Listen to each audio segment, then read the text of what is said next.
Okay, here this table are sitting two guys, two Finnish entrepreneurs who are really popular, at least here in Finland.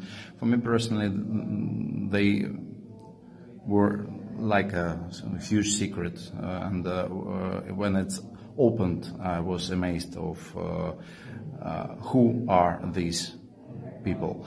And on the left is Kustaa Valtonen, entrepreneur and business angel, is it right? Yeah, that's correct. And on the right is Vesterbacka, who is known for his role in Rovio company and Angry Birds game, as well as his role in establishment of Slush conference and exhibition. So maybe you can spend 30 seconds each to present more yourself, because you better know who you are. Okay.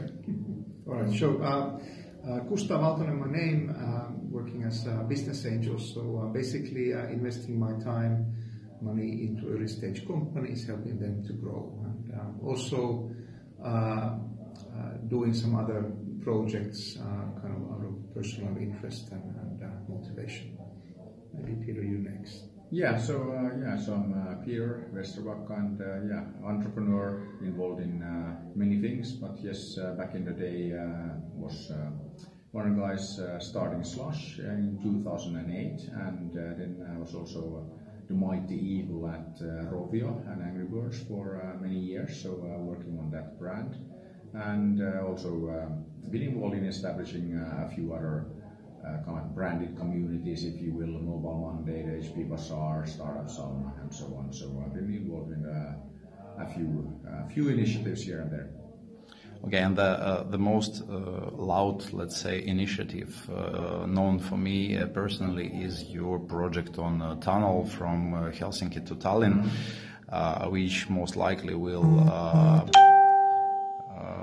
change absolutely our behavior, because two countries will become, let's say, one country almost. And how far you are moved on this project? Yeah, so we're pretty far with that, but I think that the tunnel is just a tunnel. So it really is about bringing people together, and in this case also kind of two capital cities, Helsinki and Tallinn, and creating one metropolitan area. But I would say that that's also kind of just like the tip of the iceberg. So this is really like a continuation of what we started with Slush, and creating gravity, and with that gravity creating talent density. So we have a long history of innovation here in Finland and also in Estonia, in the region. So more unicorns have been created here per capita than anywhere else in the world.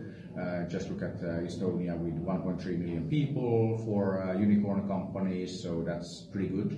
And we've done our fair share here in Finland with Rovio and Supercell and MySQL and a bunch of other companies like over the years.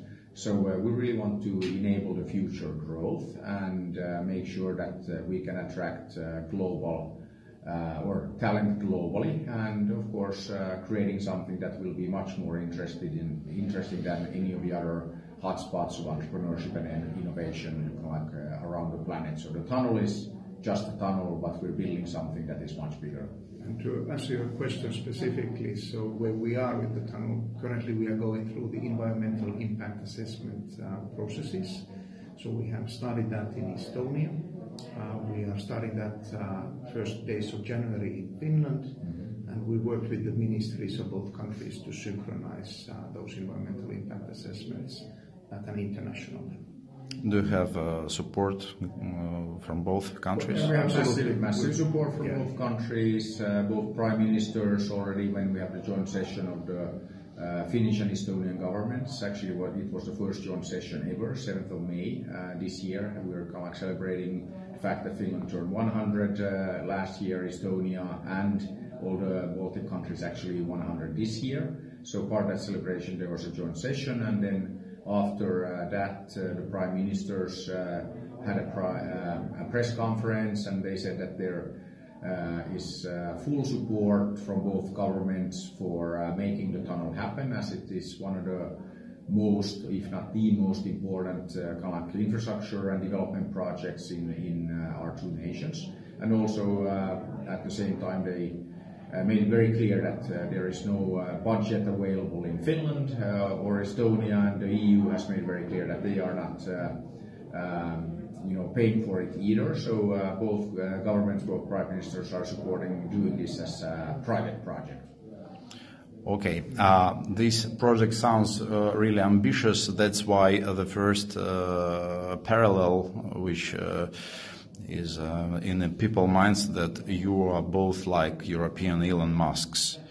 No, I think that we have to live in the real world, some of us, and I think that what we are making is a fast connection between Helsinki and Tallinn, actually airport to airport, 20 minutes with 2 stations in between. So again, of course, there are people who are trying to build tunnels and doing a bit of boring here and there, but again. I think that we're all doing kind of like our projects in our own way, and of course, Elon has been doing a lot of great stuff, like getting Tesla sports cars out in space and stuff like that. And of course, that's like fun to do, but again, we're just building a tunnel. Okay, tunnels and other transportation systems are making our world smaller, and we are getting closer to each other. 10-15 years ago, I couldn't even imagine that I will meet such people like you, because I think the world is shrinking from one side. From another side, it's growing because possibilities of each single person are just huge. And maybe you can, let's say, forecast what will be the most penetrated technology or idea or booming something in the nearest 5-10 years. So your forecast could help younger people to start selecting their direction right now. That's a big question. I think there's probably many ways to answer that, but if we summarize it in but maybe through the tunnel project. So it's a great example of how we can promote and test and try new technologies there. And one of the things we have been looking into is the boring technology, because that's one of the first things that will be done. And we found a fantastic company in Slovakia that's they have many patents in plasma drilling, and we're looking to utilize that. So that's something that exists in small scale today. Doesn't exist yet for the tunnel boring machines, but they are kind of developing that and doing tests. So very boring, old-fashioned industry like infrastructure can develop into something that's very unique. When we move kind of forward on that, we see that the rock that comes out of the ground needs to be transported somewhere. So we're looking into autonomous vehicles, electric vehicles, how we transport the rock in the most environmentally and financially sound way from below ground to where we are placing that. And there's like many interesting opportunities. So tunnel enabling a lot of innovation. And I think that again, of course, like for young people, I think the most important thing is maybe not so much looking at what might be or might not be popular going forward, but I think that you should always do what you love to do, and I think that's something that is very, very important. So you can't kind of go wrong with that. So really, try many things and see kind of like what you like, and then do what you love. Yeah. So maybe learning how to learn. Yeah, and can you see any difference in the nearest future or right now already in the question of national countries, let's say? Because is there any reason to have national country? I mean, with this classic, with borders and. Fantastic question. Yes, there are countries today, and probably will be tomorrow as well. But like this event that we have been participating here at We Plus cable factory today in Helsinki. It's a great example of how the borders are kind of becoming seamless. So I think we've had like 15 to 20 different nationalities here, and everybody's just interested in kind of meeting and talking to each other and talking about education, future technologies, many topics. Yeah. Food. Yes. Yeah, and I think that is again also I think the important thing here is that we're building tunnels, not walls. Yeah, right. And maybe especially for Latvia. Latvia is a relatively small country, bigger than Estonia, smaller than Finland.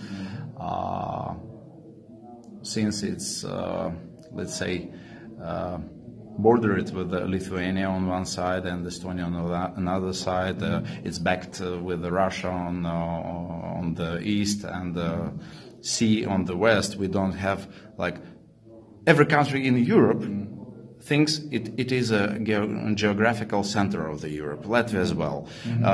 Maybe we are the center of Europe as a continent, but we are not in the center of Europe itself, let's say, politically, economically, and sometimes it's really hard to understand what is your role in this world, because when you look into Finland, okay, it's Finland, a different story, they are better, they are more successful, etc. Estonians, Estonians, so of course they have different story, they are better, more successful, etc. Yeah, but they are just closer to Finland. Yeah, right. But I think that, I mean, again, of course, I mean, in Latvia you're very fortunate that you are very close to the center. I mean, it's not far from Riga to Helsinki, so you know, now with the Helsinki-Tallinn metropolitan area, you're very close to the center. And the way we look at the world is that we are really here at the heart of all of Eurasia. So not, you know, like Europe, but we have Europe on one side, Asia on the other side. Here we are the closest neighbor of China, India and Japan in Europe. And I think that we should look at Asia, we should look at Europe, and we should look at that together.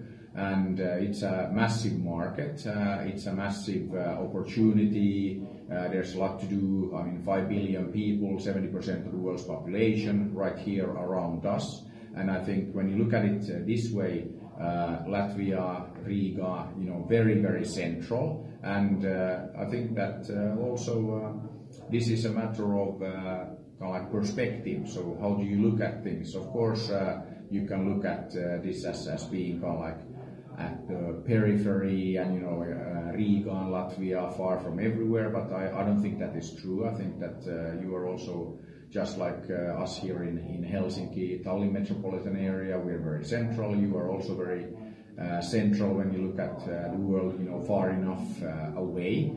And also what is very important, that it's about doing something about things. So there is no reason why you couldn't make you know, like the next big thing, you know, in Riga or you know, somewhere else in Latvia.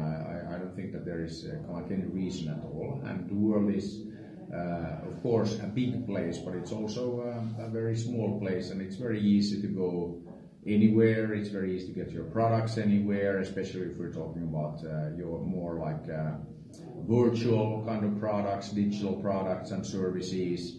There is no limit for that, and I think this is something that is kind of like changing things. But even then, with all of the digital connectivity and the technologies, it still matters where you are, and this is again why we are very focused on creating gravity, you know, pulling in talent from all over the world, and then bringing people together to create the next big thing. So very focused on that. Here, and I think again we're very fortunate to have great neighbors like Latvia, that's not far away. So many Latvian friends here in Helsinki, and I also know many of my Finnish friends who are living in Riga. So we have a lot of collaboration already, and I think that is something that we can expect to see even more going forward. Okay, and maybe as a closing melody, let's say, advice for youngsters, for beginners, for startuppers, for guys who have no idea where to start, if they have something, product or service or just an idea, how to eliminate this psychological border and start asking people like you to find help, etc. So where to start? Just start to talk to people, people in the same industry or people who have started their own businesses, just to learn about how they build their business or how they run their business. It's a good place to learn. And then finding places where there are similarly minded people sort of already, like co-working spaces or accelerators, and many cities are offering fantastic services around these type of things. It's about being active, being curious, and talking to people, and then making up your own. Open and borderless. Exactly. As a country. Yeah, and I think that it really boils down to doing things, and I would just say that don't think, do think. And what I mean by that we shouldn't always over-analyze everything and all that. You always learn faster by doing. You'll make lots of mistakes, you learn from those mistakes, then you can do more mistakes, but also occasionally you make decisions. You can make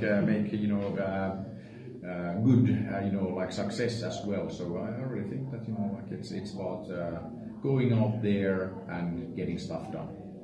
Okay, should we wait for you in Riga, your visit? Yeah, I'm sure we'll be there. Come to Riga. I was actually going to come for a tech chill, but it overlaps with Slush Tokyo, so I'm afraid I'm going to miss the tech chill event this time around. But I'm sure I'm going to find myself in Riga in the not too distant future.